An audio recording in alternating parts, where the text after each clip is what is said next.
75세? 많은 분들이 이제 늙었으니 어쩔 수 없다라고 체념하는 나이입니다.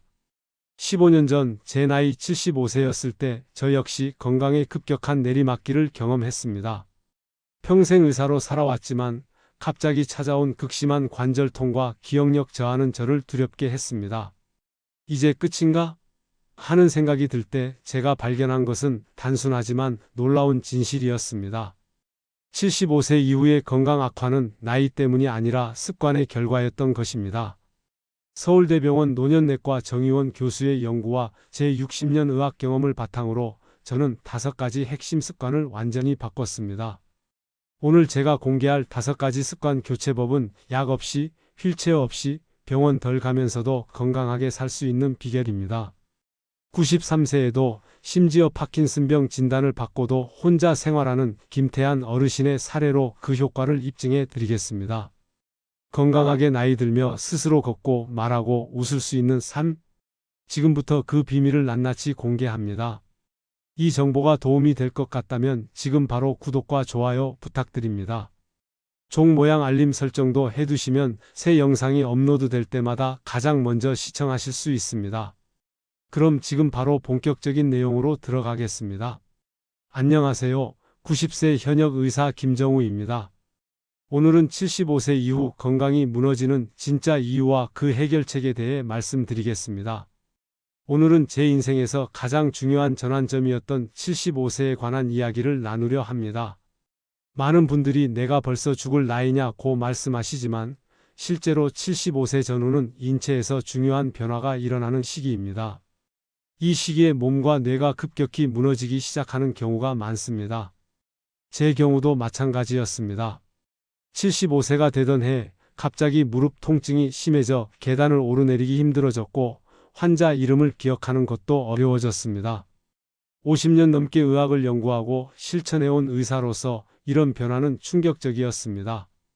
그러나 더 충격적인 것은 이러한 건강 악화가 단지 나이 때문이 아니라는 사실을 발견했을 때였습니다. 75세 이후 건강이 무너지는 진짜 이유는 오랜 세월 동안 형성된 잘못된 습관들이 누적된 결과였습니다. 우리 몸은 신기한 기계와 같아서 올바른 습관으로 관리하면 80대, 90대, 심지어 100세가 넘어도 건강하게 기능할 수 있습니다. 반대로 잘못된 습관은 빠르게 건강을 무너뜨립니다. 보건복지부 자료에 따르면 75세 이상 노인 7명 중 1명은 건강을 망치는 습관을 매일 반복한다고 합니다. 그리고 그 결과는 치매, 파킨슨병 등 심각한 질환으로 이어지고 간병비가 수억 원에 이르는 경우도 적지 않습니다.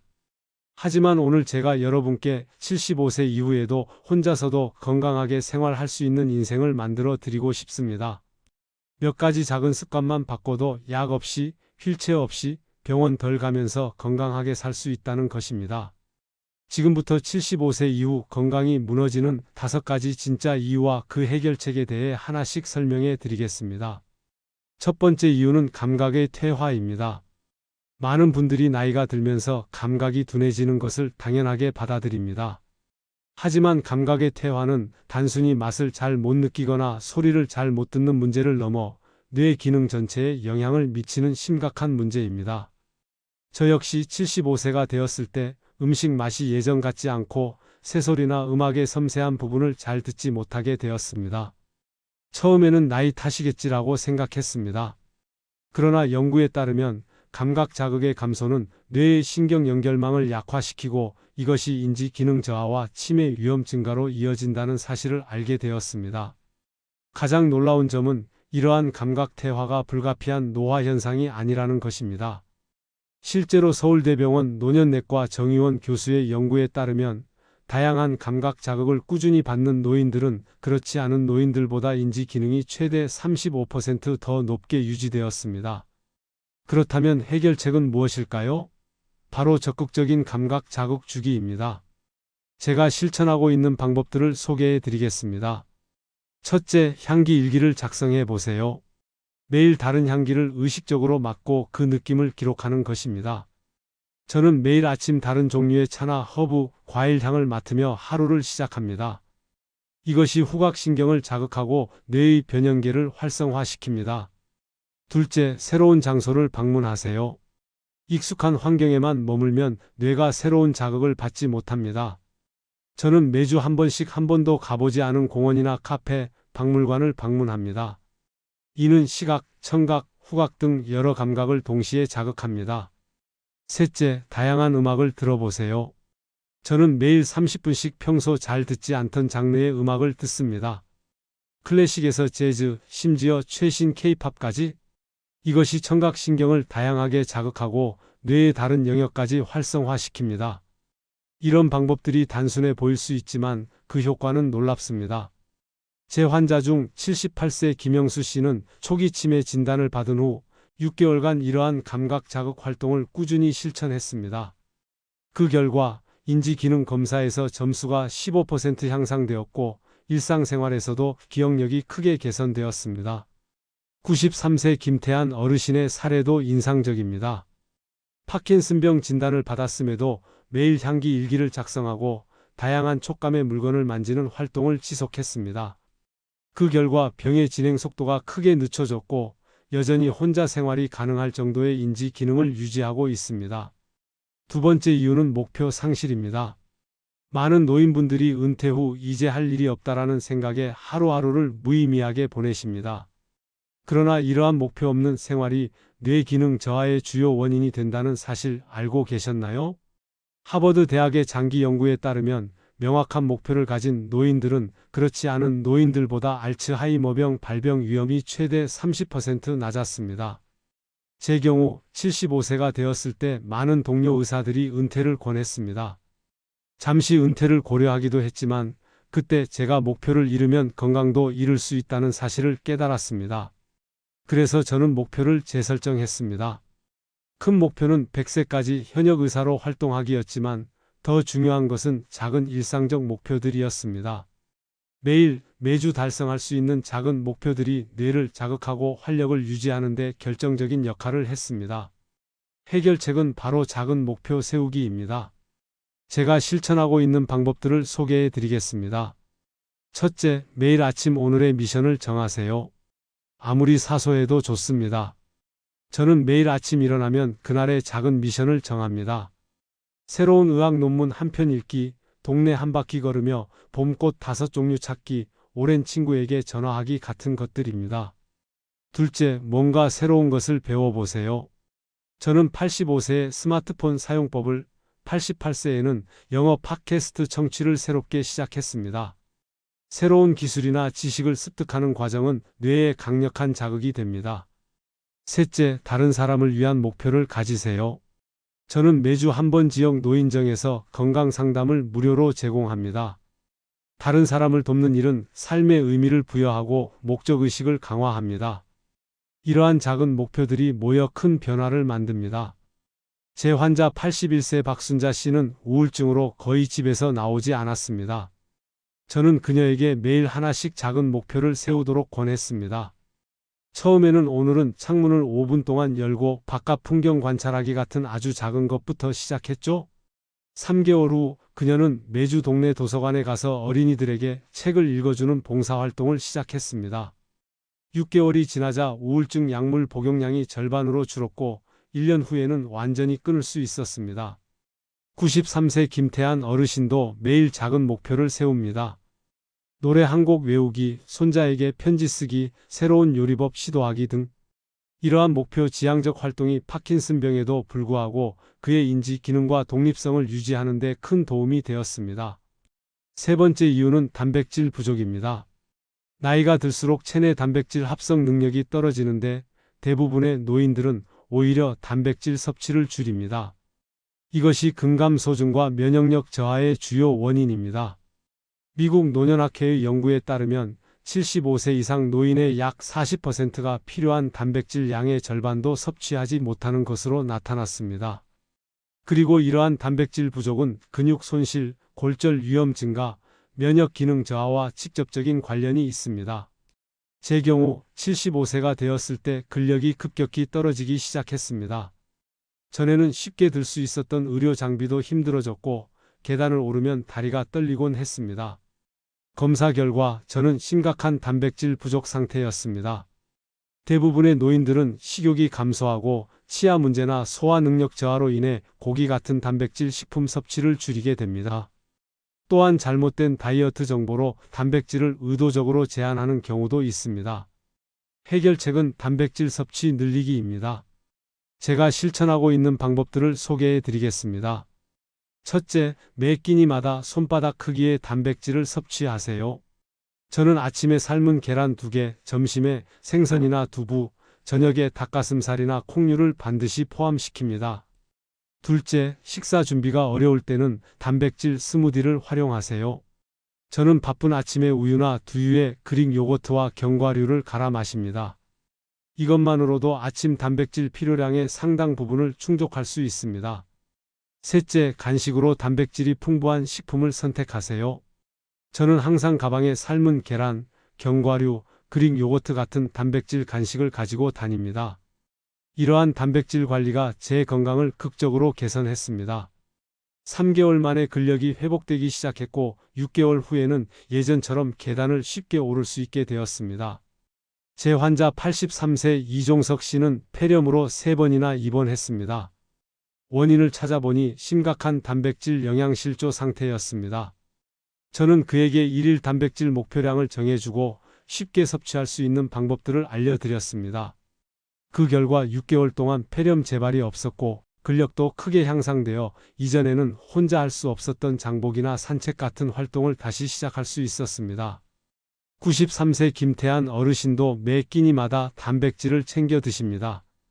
아침에는 계란, 점심에는 생선, 저녁에는 두부 요리를 꾸준히 드시는데 이것이 파킨슨병에도 불구하고 근력을 유지하는 비결 중 하나입니다. 네 번째 이유는 근육 사용 감소입니다.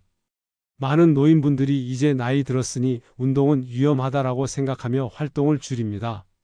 그러나 실제로는 운동 부족이 더 큰 위험을 초래합니다.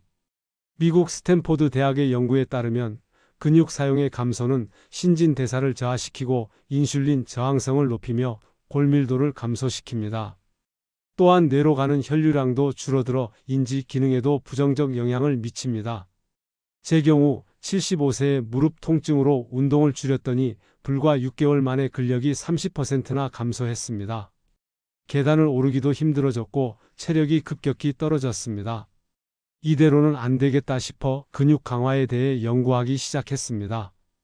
놀랍게도 나이가 들수록 근육 운동이 더 중요하다는 사실을 발견했습니다. 그리고 무엇보다 중요한 것은 매일 꾸준히 하는 작은 운동이 일주일에 한두 번 하는 강도 높은 운동보다 효과적이라는 점이었습니다. 해결책은 하루 3분 근육 운동입니다. 제가 실천하고 있는 방법들을 소개해 드리겠습니다. 첫째, 앉았다 일어나기를 하루 10회 이상 실천하세요. 저는 TV 광고가 나올 때마다 의자나 소파에서 일어났다 앉았다를 반복합니다.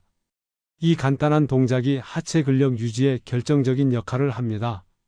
둘째, 무릎 들기를 하루 3분간 실천하세요.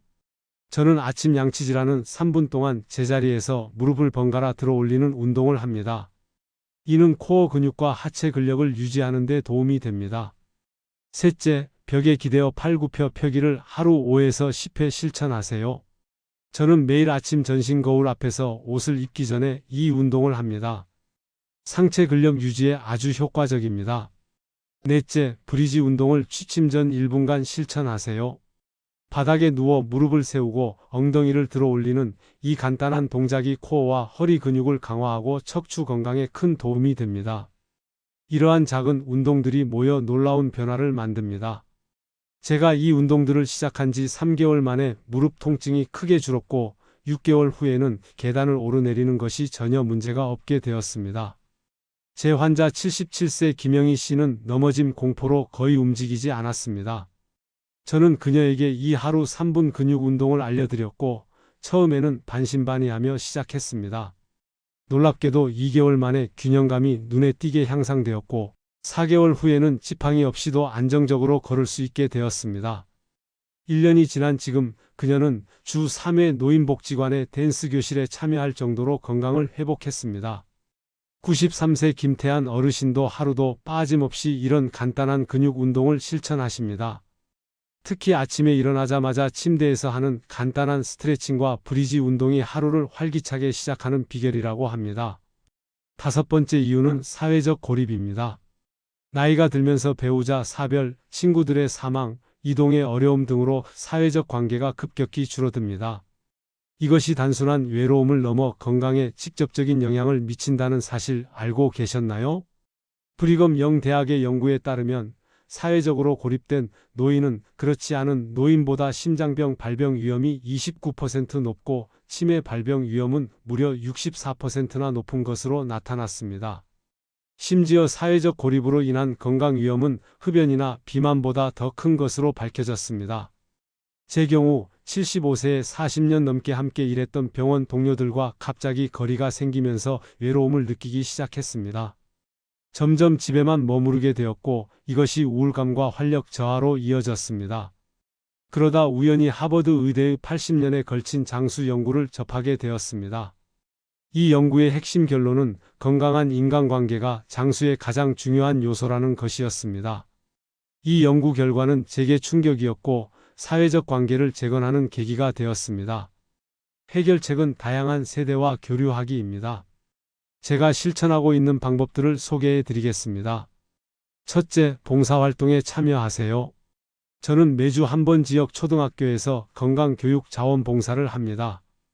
아이들과 교류하는 시간은 제게 새로운 에너지와 기쁨을 줍니다.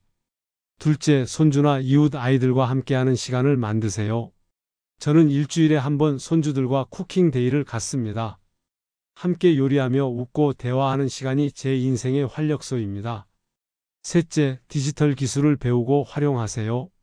저는 85세에 스마트폰 사용법을 익히고 화상통화로 멀리 사는 가족들과 연락을 주고받기 시작했습니다. 이것이 제 사회적 네트워크를 크게 확장시켰습니다. 넷째, 다양한 연령대가 참여하는 모임이나 수업에 참가하세요. 저는 지역 문화센터의 세대 공감 프로그램에 참여해 20대부터 80대까지 다양한 연령층과 교류합니다. 이러한 세대 간 교류가 노년의 건강에 미치는 영향은 놀랍습니다. 제 환자 80세 박영수 씨는 은퇴 후 우울증으로 고생했습니다. 저는 그에게 지역 청소년 멘토링 프로그램 참여를 권했고 처음에는 망설였지만 결국 시작하게 되었습니다. 3개월 후 그의 표정이 완전히 달라졌습니다. 눈빛에 생기가 돌아오고 걸음걸이도 활기차졌습니다. 6개월이 지나자 우울증 약을 줄일 수 있었고 1년 후에는 혈압과 혈당 수치도 안정되었습니다. 그는 이렇게 말했습니다. 젊은이들과 함께하면서 제 자신도 젊어지는 것 같아요. 이제는 아침에 일어나는 것이 기대됩니다. 93세 김태한 어르신도 사회적 교류를 매우 중요하게 생각하십니다. 그는 매주 초등학교 도서관에서 책 읽기 봉사를 하고 마을 행사에 적극적으로 참여합니다. 파킨슨병에도 불구하고 다양한 세대와 교류하는 것이 그의 정신적, 신체적 건강을 유지하는 비결 중 하나입니다. 지금까지 75세 이후 건강이 무너지는 5가지 진짜 이유와 그 해결책에 대해 알아보았습니다. 그러나 건강한 노년을 위해서는 미리 준비하는 것이 중요합니다. 이제 연령대별로 어떻게 준비해야 하는지 간략하게 말씀드리겠습니다. 3, 40대를 위한 조언. 이 시기는 노년을 위한 기초를 다지는 중요한 때입니다. 특히 근력 운동을 습관화하고 다양한 취미와 사회적 네트워크를 구축하세요. 또한 정기검진을 통해 초기 건강 문제를 발견하고 관리하는 것이 중요합니다. 제 환자 중 30대에 요가와 웨이트 트레이닝을 시작하여 지금 70대에도 꾸준히 유지하는 분이 있습니다. 그는 동년배보다 훨씬 건강하고 활기찬 노년을 보내고 있습니다. 5, 60대를 위한 조언. 이 시기는 은퇴를 준비하면서 동시에 건강한 노년을 설계하는 때입니다. 단백질 섭취를 의식적으로 늘리고 근력 운동의 강도를 조절하되 빈도는 유지하세요. 새로운 취미나 기술을 배우는 것도 이 시기에 매우 중요합니다. 제 환자 중 50대부터 다양한 세대가 함께하는 동호회 활동을 시작한 분이 있습니다. 그는 70세가 넘은 지금도 넓은 사회적 네트워크를 유지하고 있으며 은퇴 후 고립감이나 상실감을 거의 경험하지 않았습니다. 70대 이상을 위한 조언. 이미 이 연령대에 접어드셨다면 지금 바로 앞서 말씀드린 5가지 습관을 하나씩 적용해 보세요. 75세는 건강의 갈림길이지만 동시에 새로운 시작점이 될 수도 있습니다. 제 환자 중 78세에 처음으로 운동을 시작한 분이 계십니다. 처음에는 30초도 걷기 힘들었지만 3년이 지난 지금은 하루 30분 걷기가 가능해졌고 체력과 인지 기능이 모두 향상되었습니다. 이제 앞서 설명드린 5가지 습관을 어떻게 효과적으로 실천할 수 있을지 구체적인 전략을 말씀드리겠습니다. 첫째, 단계적으로 시작하세요. 모든 것을 한꺼번에 바꾸려 하면 지속하기 어렵습니다. 첫 주에는 감각 자극 주기만 실천하고 익숙해지면 다음 습관을 추가하는 방식이 효과적입니다. 이를테면 첫 주에는 매일 다른 차를 마시며 향기에 집중하는 것부터 시작하세요. 그 다음 주에는 아침마다 작은 목표 하나를 정하는 습관을 추가하는 식입니다. 둘째, 일상활동과 연결하세요. 새로운 습관은 기존 일상에 연결할 때 지속하기 쉽습니다. 예를 들어 양치질하는 3분 동안 무릎 들기 운동을 하거나 식사 전 단백질 섭취를 체크하는 습관을 들이는 것입니다. 저는 매일 아침 커피를 마실 때 그날의 감각 자극 계획을 세우고 취침 전 책을 읽기 전에 항상 브리지 운동을 합니다. 이렇게 일상활동과 연결하니 잊지 않고 꾸준히 실천할 수 있었습니다. 셋째, 가족이나 친구와 함께 하세요. 혼자 하는 것보다 누군가와 함께 하면 책임감이 생기고 더 즐겁게 지속할 수 있습니다. 제 환자 중 부부가 함께 감각 탐험을 시작한 케이스가 있습니다. 매주 새로운 장소를 방문하고 새로운 음식을 맛보는 것을 규칙으로 정했는데 이것이 두 분 모두의 인지 기능 향상에 큰 도움이 되었습니다. 넷째, 성과를 기록하고 축하하세요. 작은 변화라도 기록하고 스스로를 칭찬하는 것이 지속적인 동기부여에 중요합니다. 저는 75세부터 지금까지 15년간 매일 밤 건강일지를 작성하고 있습니다. 그날 실천한 습관들과 느낀 변화를 간략히 기록하는 것만으로도 큰 변화가 있었습니다. 다섯째, 실패해도 다시 시작하세요. 완벽하게 실천하는 것보다 포기하지 않고 계속하는 것이 중요합니다. 제 경험상 75세 이후의 건강은 완벽한 실천보다 꾸준한 노력에 더 크게 영향받습니다. 하루 놓쳤다고 해서 모든 것이 무너지는 것은 아닙니다. 다음 날 다시 시작하면 됩니다. 지금까지 설명해 드린 내용을 더 구체적으로 이해하기 위해 93세임에도 파킨슨병을 이겨내고 독립적인 생활을 유지하고 있는 김태한 어르신의 하루 일과를 소개해 드리겠습니다. 오전 6시 기상 후 침대에서 3분 스트레칭 무릎 구부렸다 펴기, 팔 들어 올리기. 오전 6시 10분 창가에서 아침 햇살을 쬐며 허브티 한 잔으로 감각 자극. 오전 6시 30분 계란 2개와 통밀 토스트로 단백질 아침 식사. 오전 7시 오늘의 작은 목표 3가지 정하기. 오전 8시 가벼운 산책 15분 하며 이웃과 인사 나누기. 오전 10시 감각 자극 활동. 다양한 향신료 냄새 맡기, 다양한 질감의 첫 만져보기. 오후 12시 생선과 채소 위주의 점심 식사. 오후 2시 주 2회 지역 도서관에서 어린이들에게 책 읽어주기 봉사. 오후 4시 브리지 운동과 의자에서 앉았다 일어나기 10회. 저녁 6시 두부와 채소 위주의 저녁 식사. 저녁 7시 가족과 화상 통화 또는 이웃과 차 한 잔. 저녁 8시 감사 일기 작성하기. 저녁 9시 취침 전 3분 스트레칭과 심호흡. 김태한 어르신은 이러한 일과를 15년 넘게 꾸준히 실천해 오셨습니다. 파킨슨병 진단을 받은 후에도 이 습관들을 포기하지 않았고 오히려 더 열심히 실천했습니다. 그 결과 전문가들의 예상을 뛰어넘어 93세인 지금까지도 독립적인 생활을 유지하고 있습니다. 지금까지 75세 이후 건강이 무너지는 5가지 진짜 이유와 그 해결책에 대해 상세히 알아보았습니다. 이제 마지막으로 제가 여러분께 꼭 드리고 싶은 메시지가 있습니다. 75세는 끝이 아닌 새로운 시작입니다. 저는 75세의 건강 위기를 겪었지만 그것이 오히려 제 인생의 전환점이 되었습니다. 5가지 핵심 습관을 발견하고 실천하면서 90세인 지금까지 현역 의사로 활동할 수 있게 되었습니다. 저뿐만 아니라 수많은 환자분들이 이 방법으로 노년의 건강과 독립성을 되찾았습니다. 여러분, 나이는 단지 숫자에 불과합니다. 75세, 80세, 심지어 90세에도 늦지 않았습니다. 지금 이 순간부터 한 가지 작은 습관만 바꿔보세요. 그것이 여러분의 남은 인생을 완전히 변화시킬 수 있습니다. 제 환자 중 87세에 이 방법을 시작한 분이 계십니다. 그는 당시 거의 움직이지 못하고 우울증도 심했습니다. 하지만 3년이 지난 지금 그는 매일 아침 30분 걷기를 하고 주 2회 지역 봉사활동에 참여하며 손주들에게 글쓰기를 가르치고 있습니다.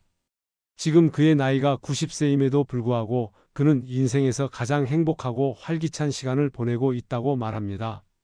또 다른 환자는 80세에 파킨슨병 진단을 받았지만 이 5가지 습관을 철저히 실천하며 7년이 지난 지금까지도 약물 의존도를 최소화하며 독립적인 생활을 유지하고 있습니다.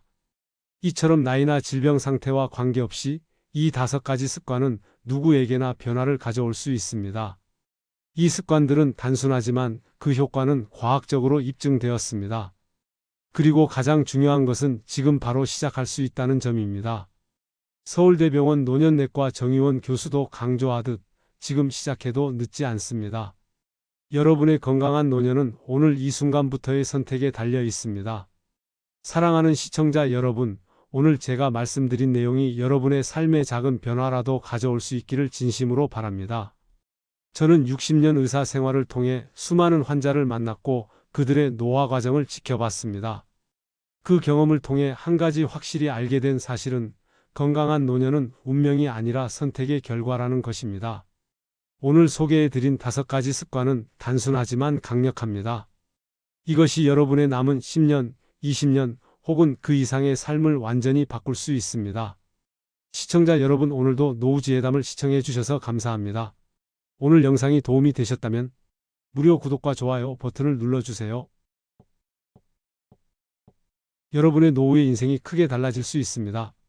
그리고 알림 설정을 해두시면 업로드될 때 가장 먼저 만나보실 수 있습니다. 건강한 하루 보내세요.